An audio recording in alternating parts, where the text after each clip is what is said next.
These are the voices of various marine mammals beneath the surface of our vast oceans. Listen carefully.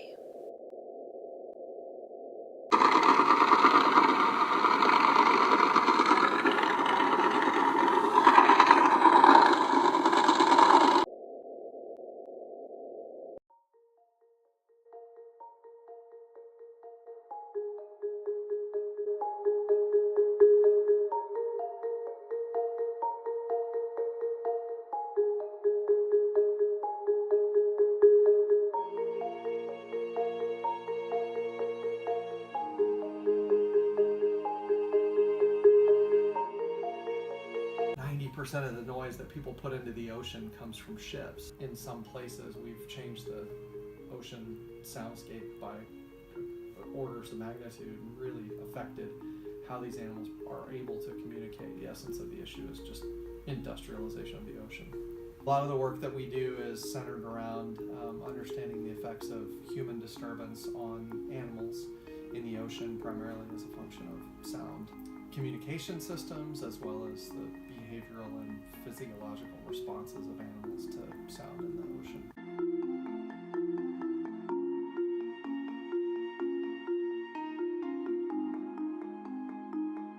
Some of it was just realizing that it was an issue that just wasn't really being addressed. These sounds that are high intensity but sort of localized in nature. You think of a piano, right? Like the whales are playing the notes all the way on the bass end, all the way on the left side of the keyboard. So most of the sounds they produce, generally we think that they make and are primarily sensitive to sounds on that end of the piano. In terms of the marine mammals, then you have the porpoises and dolphins that are way up on the keys on the other end of the piano.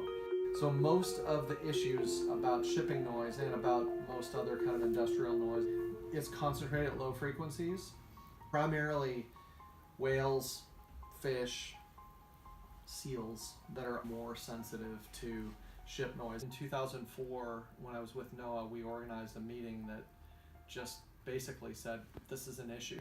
This is something that is a byproduct of having tens of thousands of very large vessels going around the ocean, concentrated in places, most of which are coastal, and most of which are in places where there's a lot of animals. And this is something we should pay attention to. And that's literally was the first meeting. 3 years later, we had a meeting that was much more focused and looked at quieting technologies. And we brought the navies in that deal with making their ships really quiet, and fisheries research vessels, and looked at the technology and talked about incentive programs because there isn't this regulatory hook.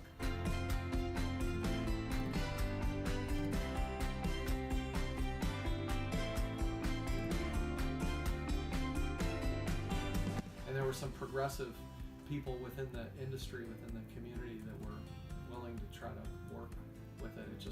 Some of it comes down to just economics. New fleet of ships that run through the Puget Sound, the ferries, adopted the quieting guidelines, and it affected the design of new build ferries that they put.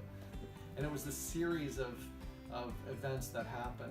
Like, you say this is an issue, and people say we care about it, and then you say, okay, what are we going to do about it? And then the design and engineering, the technical people that design ships get involved, and they came up with some specific things, and then it comes back around and it gets adopted. And so, it's slower than you wish that it would be, but it's a global industry. It's one of the oldest industries in the world. It's not a real linear kind of simple industry to make things change. Change comes slowly. So I wish it was going faster, but there are some positive things that we've seen.